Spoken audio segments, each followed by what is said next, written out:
Okay, well, here we are, Peter Fiekowsky. So welcome to the Welcome to Humanity podcast that is now being really earmarked towards the True Voice methodology. And it is my distinct honor to introduce you, my listeners, to someone you may have heard me speak with in the past in the Welcome to Humanity podcast. Peter Fiekowsky is a friend of mine who I think that Peter and I met approximately 7 years ago in a course. And we were sitting together in the first row of a course trying to figure out what we were both going to do with our lives. We were both learning how to become a leader, and I think both of us had already become leaders, but were learning a vocabulary, perhaps, a way of stepping into our leadership and making a difference in the world.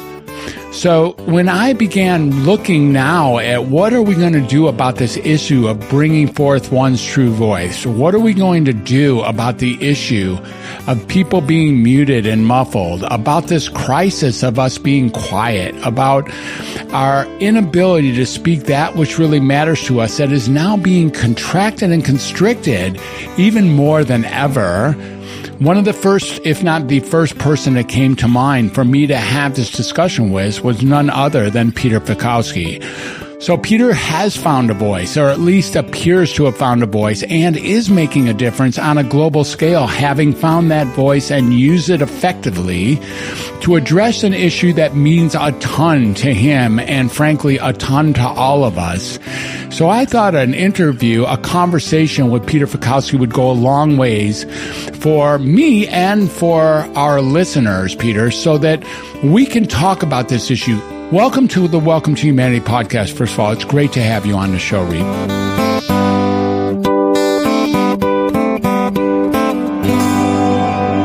Great. Yeah, thank you. I'm very much looking forward to it, and I'm very honored to start off with you, or have you start off with me. Beautiful. You know, Peter, first let me check on something. Are you noticing this too? Sort of a contraction, a constriction, our throats and our tongues? There are people who used to speak up who aren't speaking up as much, or it's becoming harder and harder to say the things that we want to say to other folks, that we're kind of falling in. And I use the word muted and muffled. Is this your way of looking at the world, or do you have anything you want to say about that? That's interesting. I don't have much to say. If I look at myself, I've got a clear mission and I keep running into the roadblocks, but that's exactly the purpose of having a clear mission. If you have a fuzzy mission, then you can waffle around the roadblocks. And I can't compare it to the past. I can say that right now, most people I work with spend 98% of their time waffling and being muffled and not being very clear, here's how it's going. Mm-hmm. And that you're talking about, you work with some pretty high-level people, Peter. When you say 98%, I think you're actually being kind. Yeah. But I guess that's 1 in 50 who are somehow really walking their mission. Do you feel like this waffling, it seems like it's not taking those big giant steps, putting the stakes in the ground for things that matter to people? Instead, they're sort of making it through the day, making it through their conversations. What happens to those wafflers when they're waffling? Well, I think you exactly hit it, that the idea is to make it through the day, make it through the conversation. Most of life really is making it through the day. I had this great experience every day about 4:30. I come into the kitchen, my wife is often making dinner, and I'm thinking, oh God, especially if it's Friday night and Shabbat is coming up, it's like, I just want to be at the dinner table right now. I don't want to work the next hour and a half before 6 o'clock. And I had that experience of making it through. Yeah. Now, once I acknowledge it, I'm free. Mm-hmm. And then they have to get a crowbar to get me out of my chair. Yeah. For dinner.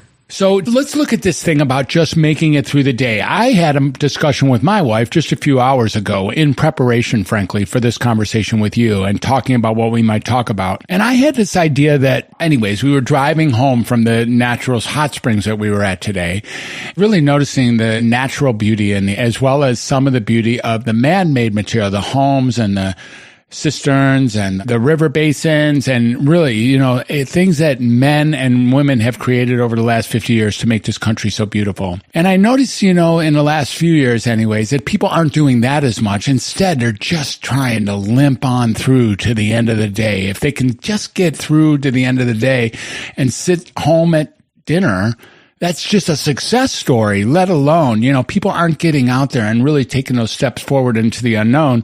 They're more just kind of surviving. And that doesn't call for a unique, forward-minded, risk-taking conversation. It calls for kind of maybe just staying quiet enough so that you can get with the people who love you and who are safe to be with. Like there's been a shift, a back shift to not being called forth to create into the new. Have you noticed anything like that? Yes and no. That is, again, I haven't done this kind of work deep into the past. And as you were saying that, I could see that there's a deep resignation, with climate change, population, COVID, there is no future, right? Think of the last person you heard who's saying, okay, good, this world is going to be great for our grandkids. Probably it was me.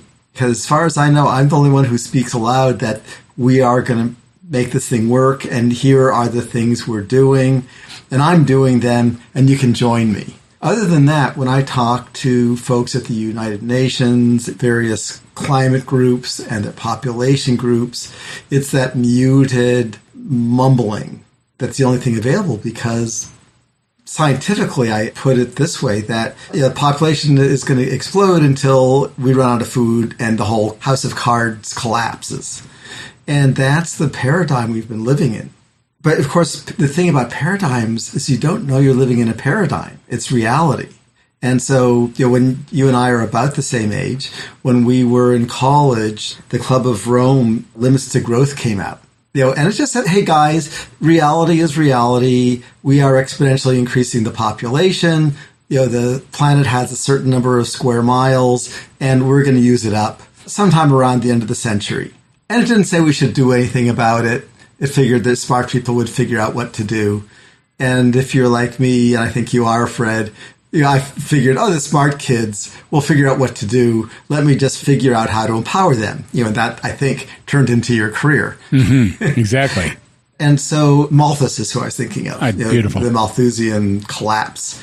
But it's the air we breathe, so we don't even know that that's the future of collapse. My point with Club of Rome is that, you and I read Club of Rome back when we were undergraduates in our spare time, because no one would assign that in the course. Maybe that's not true where you were, but at MIT, that was just too freaky. But it was also obviously true.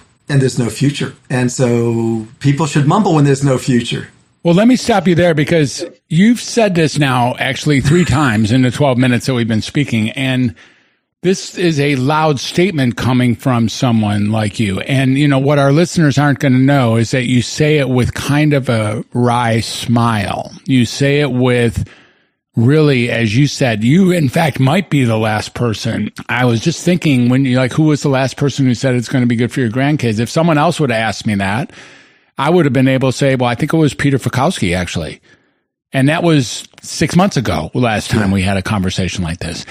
So there is a wry smile here, but it seems like the most important thing that anyone could possibly say would be right near a statement like, there is no future. Yeah.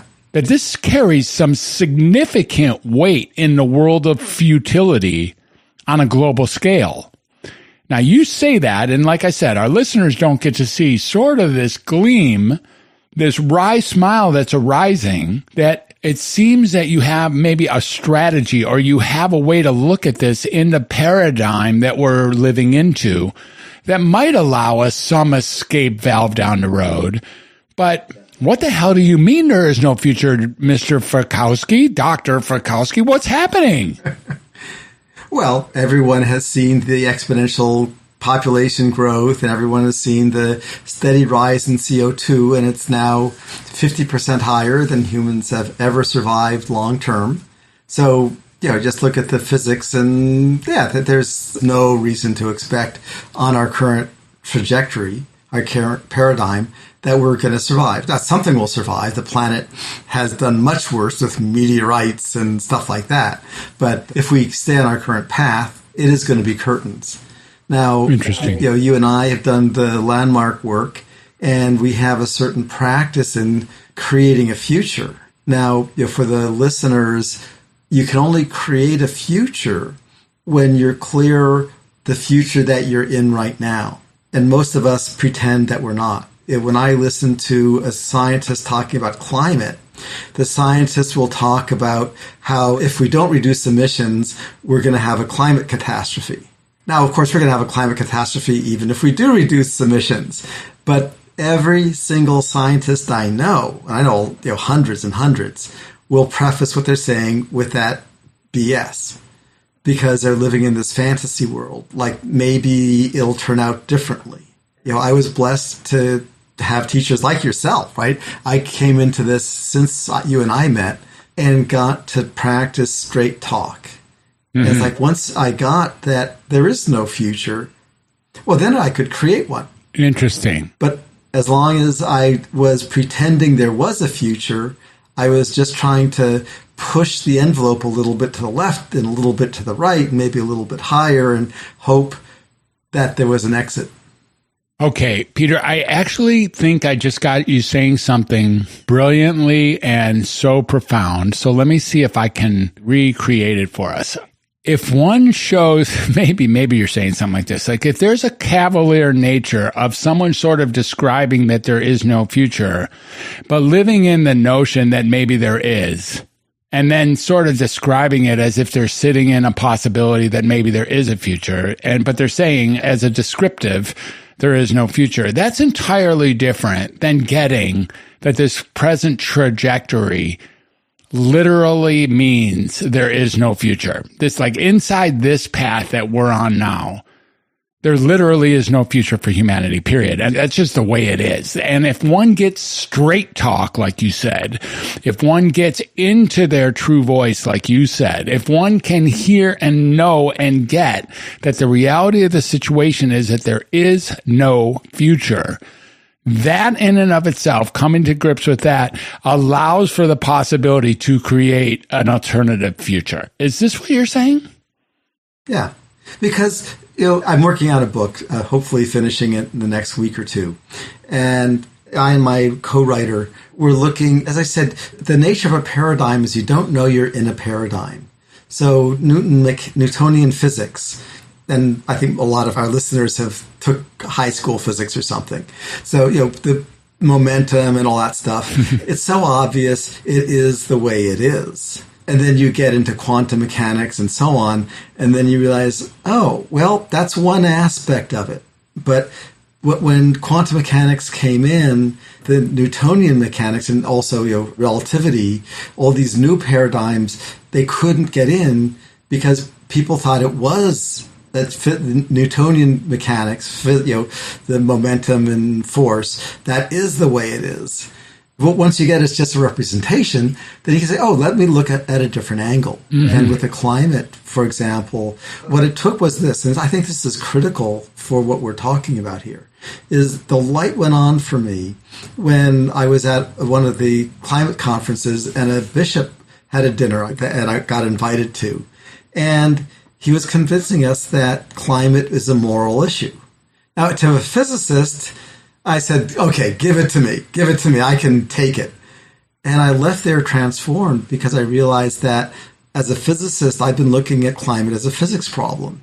And of course, climate is really interesting in physics. But as a humanities problem, as a problem for humans, it's all a totally different thing. It's like, do we survive or not survive? Well, we want to survive. Oh, well, that's easy. Once you have a customer or an audience, like when we were preparing this a minute ago or 10 minutes ago, I asked you who's the audience. Once you know who your audience is, you can deliver anything for them. Mm-hmm. And so once I realized that the audience wasn't the scientists, because they're not going to pay any bills, right? They're not rich people. The audience is future generations. Then the whole thing opened up. The whole Megillah was right there to read from A to Z. Well, it seems that we're teetering, thank you on that, it seems that we're teetering in this conversation towards, calamity and the annihilation of life as we know it. And that we're walking, if we look at this simply as a combination of physics and humanity, and then, of course, we could look at it through other domains, other context structures as well. Either way, or any of these ways, the present trajectory using the past to represent the future would be that there is no hope for a future that bodes well for humanity thriving. Let's put it that way. That's not how the cards are laid out right now. I guess what I'm wondering as we look at this, is how does that smile stay on your face? And what is it that you're saying to your kids? What is it that you're ready to say to your grandchildren? How are you waking up in the morning? What do we have that having straight talk, having true voice, what's here for people so that we can make a turn and start looking at altering our present notion of a paradigm such that a real future becomes possible? That's a good question. So, for me, once I, had that dinner, that was 2016, that I did my physics thing and figured out what's the goal, and that's to get the climate and CO2 back to what it was for 10,000 years as we developed agriculture, and for population to get the population back to what it was very stable for that same 10,000 years. If the planet could hold twice as many people, we have plenty of kids. We could have gone to twice as many people, but there was a balance that nature's figured out how to keep. And so it was down at that roughly 1 billion people. And I asked, well, how do we get there? And it turns out to be really very easy to get the carbon back out of the atmosphere. For the listeners, you've probably seen graphs of CO2 that go up and down with the ice ages over the last million years. Nature has shown us exactly how to get that trillion tons of excess CO2 back out of the atmosphere. We haven't done it because we were still in the fantasy that reducing emissions would save the planet and save humanity, because the context was wrong. The context was something like God, that we want to save God's green earth. And so to save God's green earth, we need to damage it less, right? The perfect logic. And of course, if we do that, then we'll go extinct and the planet will recover. It'll be a lot warmer than now, so it'll be more like it was, 4 million years ago, last time we had this much CO2, which is a million years before the earliest hominid evolved. So then you have to decide, do I want to reduce the damage or do I want my species to continue? And I don't know how many people have dealt with that question. Everyone I know, when they ask it, they say, oh, I want humanity to continue, in which case we have to take some action, which is just to re-enable those mechanisms nature used to get the CO2 back out. And there's lots of evidence that we can do that by 2050. And here's the amazing thing, getting the population back down. I figured this out just a week or two ago. In the most abstract, this is really abstract, and I'll try to do it fast, which is probably a bad thing. But, people say, oh my God, Peter, if the stable level for population is 1 or 2 billion, and we're at almost 8 billion, what's going to happen to that 6 billion? It's a good question, Peter. It seems to me like there's only one answer for that, but let's hear what you got. What does happen to those 6 billion? Well, let's say it takes 100 years. Right. All 8 billion of us will be dead. All 8 billion are dead. Mm-hmm. Right. Now, what's left is the ones that were born between now and then. Right. And I would say, all we need to worry about, because you and I are going to be dead, don't worry about it. Worrying won't change anything. However, if we manage the number of children who are born, we can get there. Interesting. And the calculation is you want about 1 billion under 40, because most people died before 40 or so way back then. I call it the safe harbor for the planet. And then now that we have good health, another half of the population lives past 40. Average life expectancy is close to 80 and probably will stay there. And then you say, okay, so you want a stable 1 billion under 40. And if you do the math real easily, you need 25 million people a year will pass over 40. So you want a birth rate of 25 million a year. then in 40 years, you will have a stable population. Now, that's what I call the boundary condition. You don't want to go any farther than that. The birth rate then starts at 1/2. So on average, if we were to do that, I don't recommend it, but if we were to do that, then in the next few years, only 1 out of 2 women would decide to have kids. And then over the next 30 years, that would go back up to 2. Right now, like in the United States, it's below 1.7 children. But the point is, once you look at it say, oh, well, you know where you want to go. Getting there is like having only half a child on average per woman.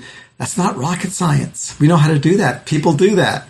Yeah. We just have to decide that we want it. Well, one of the things I'm going to take us to here, because I think we really were talking about this, in the world of Welcome to Humanity, or in the world of True Voice, both of our commitments to straight talk or true voice, this is going to take conversation, right? I mean, this isn't just going to happen naturally. People are going to have to talk to people who are listening, and those people are going to have to listen and then speak what's important to them. Am I right about that? Because otherwise, it seems like we're not going to bumble our way through this. I don't know. This is the heart of the matter here, because everyone I know would agree with you, and I'm just not sure yet. Because when it comes to restoring CO2, I've got 3 companies that I've supported going, and those 3 companies will get the CO2 back down. And they sell products like fish and limestone for concrete, and they're going to do that. So it doesn't matter what people think. We are going to restore the CO2 level. And then the same with methane. Now, when it comes to having small families, it really comes down to, as far as I can tell right now, and if you talk to me next year, not if, when you talk to me next year, it'll be interesting to see what I say. But when women see that we're all heading towards a sustainable and healthy population, and that the way to do it is for women to, half the women to not have kids, just for the sake of 10 years from now, half of them will, or whatever the number is, 20 years, for the sake of having a population that's very healthy, with abundant resources. The forests have returned because there are only a million under 40 people. There's no one chopping down the trees. There's only a few houses being built, and God knows what technology we'll use to build them. Some of them will be wood, but some of them will be carbon nanotubes. A friend of mine was telling me today, who works on carbon nanotubes, how you can do these bricks which weigh nothing because they're made out of carbon. Unbelievable. Anyway, the point is that when women and men, but especially the women, they can pretty much choose whether they're going to have kids or not, when they say, oh, my contribution to the future generation, because what I'm really interested in is my legacy in the future generation. My contribution is I'm not going to have kids. I'm just going to empower everybody else. I think that'll just happen. Interesting. How to get there from here, I'm not quite sure yet. I'll tell you next year. Yeah. So let me go here. Now, I got how the knock on that door lands, and I really appreciate that answer about that conversation may not even be that critical to make that action happen. However, I have another space where it appears that conversation is critical. It seems to me that this conversation that we're having is now already enlightening enough for those who hadn't thought about this in any real way, shape, or form, and just see the end of the world as we know it, just see futility and annihilation as the obvious course of future. When the context then shifts that one of us, or maybe both of us, because I'm smiling now too, can have a wry smile when we're speaking about the very high likelihood of the end of the world, in order to speak to that and still have a solid grasp of a future that can occur, that we can be part of creating, that action does take conversation now. So those who are locked into a context that is the end of the world and then who gives a shit anymore, for them to be lit into the possibility that we are about to go to a earth-saving, humanity restoration, smile can show, but only if this information can be disseminated through conversation. Your thoughts about that? Oh, this is good. This is great. Thank you for this discussion. You and I have been in some courses where we looked at young conversations, that my brain forms rapidly when I'm a baby, and a lot of those brain patterns stay. And so when I have a distinction, the adult in the room. And when you and I were undergraduates, we figured the adult in the room would use the existing technology to get the CO2 out. And we had birth control back in the 70s. We really did. And we would use the existing technology to get population back to a sustainable level. And our job was to empower those adults in the room. Now, it turns out there weren't any adults in the room. And unfortunately found myself sort of taking on the adult in the room. It's like, obviously we want to go back to the climate that we've survived before and a population we've survived before. I don't need to convince anyone, although it blows people's mind because I don't know why. Well, I think they do the quick math that 6 billion people have to die now to make that happen. And that's the problem with this. Yes, that's good. That we got to choose 3 out of 4 people to kick them off the island. And that's, people aren't ready for that, quite ready now. No. Yes. Thank God for physics. You realize, you don't have to do it that way. Yeah, but when an adult in the room stands up and says, okay, here's where we're going, leadership, then people will just follow. You don't need to convince them. Beautiful. And, and so this is interesting. So I can begin to see some of the work that I need to do in the next year. So thank you. Yeah, you're welcome. I applaud your leadership. I applaud your wisdom. I applaud your grace and ease. And I know it wasn't like, you're not born that way. It's not flush and easy. It's not like always been graceful and easy. That's not it. But what I'm hearing, Peter, and I really would love your comment on this idea of taking responsibility for being the adult in the room, for Grandpa Peter, or for Sage Peter, or for Mentor Fiekowsky. And I say the same with myself, humbly as well. It takes something to walk, I'm the adult in the room. I'm who people are counting on to be the adult. That if I'm not the adult in the room, there will not be an adult in the room, as it turns out. Yeah, that's certainly what happened for me. Yeah. And then what comes out of my mouth really does matter. Your thoughts? Yeah, and for me, the flip side of that is for me to do what I've done, I needed to have wonderful people like you. I don't know what to call you because you're not quite a mentor. You're a partner. You're a friend. You're a buddy. You're a colleague. Friend, brother. Yeah. Yeah. But 100%, if I didn't have people like you in my world, it wouldn't, absolutely not.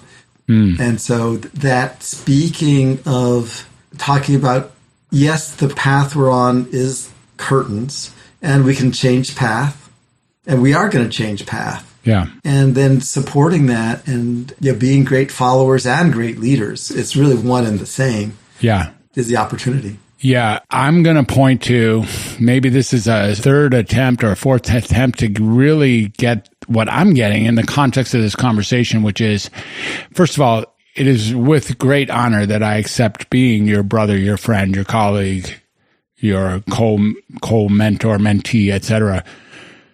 There's something that without the listener, there is no talking. If there's no one here to hear what you're saying, Peter, like if they all die off first, then you're curtains too. And so am I. Like we need each other. We need to be able to receive and share. And through that is something called voice. And even if it's not vocality, even if it's the written word or the unspoken, unwritten word, it needs to be communication and connection to have any of this occur. Do you agree with that?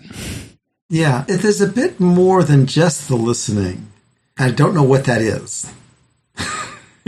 There's love. Yeah, accepting. I'd say but one love. of the things I've seen this week for myself is that I can really allow for opposition. That normally when someone opposes me, I have to fix them and correct them. And I've tried out the last 5 or 6 days encouraging their resistance.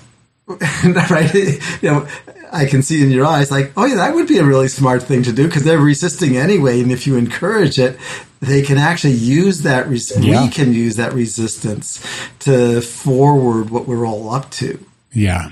The welcome to humanity. It's like accepting all of this as being exquisite connection material, whether it's good, bad, agreeable, or disagreeable, whether it supports the adversary or is directly aligned with my greatest dreams, the willingness and ability to accept all things as being part of what's so allows for taking really big steps forward into creating a future that otherwise wasn't going to happen. I think that's what you're saying here. And wow, it takes something to be so, my flinch as well. I hear someone say something, I'm just like, dude. Yeah, I love it. Dude. And that's my first response. And it's like, no, sit with this. If I don't act on the dude response, the material that comes, and we both have heard this idea of, and I think we've even laughed together about this idea of taking into consideration the concerns of all relevant parties, that when that happens, the possibility of grand leadership really becomes available in creating a future that simply wasn't going to occur. So, yeah. And the other part, I was acknowledging that we all grew up as children. And we all resisted domination by our parents. There are a million ways to resist it, and that's never going to change. My wife is never going to stop resisting me, and she loves me till the ends of the earth. We've been married she does 35. Too. Yeah, exactly. Peter, I think we have to close this one out, this section of this conversation. You mentioned that you have a book coming out, and you mentioned that, your growth and development continues to be astonishing and beautiful. So can you tell our listeners either a little bit about your book or a little bit about how to find you, how to follow you, how to be curious, learn from you, or be with you, or collaborate with you, or teach you, or whatever our listeners are looking to do? They'll do all of those. My website is peterfiekowsky.com. And the book is highlighted there. And the book is entitled Climate Restoration, the Only Future That Will Survive the Human Race.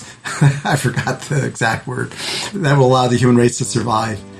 And it'll be out in April for Earth Day. Beautiful. And for those of you who can't wait till April, you can download the summary chapter off the website for free. Awesome. Super great, Peter. Is there anything else you want to say as we close? It's, as usual, it's been just a restorative conversation with you. I truly appreciate it. And it's been an honor, always is an honor to be your friend. It's been an honor to have this conversation and to have it in a way that, maybe we're both going to hit some listeners that can appreciate at least the topics we're bringing up. And who knows, maybe make a little bit of a dent in a difference here. Peter Fiekowsky, what a conversation, right? We'll catch you on the next episode of Welcome to Humanity, True Voice Edition. It's been another deep pleasure to have you with us. Thank you for waiting around till the end. If you want to catch up with me, I'm Dr. Fred at welcometohumanity.net. My podcast is going through an upgrade, so you might be seeing some of the better aspects of the podcast as we improve our post-production and as we create a wider distributorship. So it's just a pleasure to have grown with you and to continue to grow with you. Thank you for tuning in. We'll catch you on the backside. Thanks again, Peter. It was great to have you.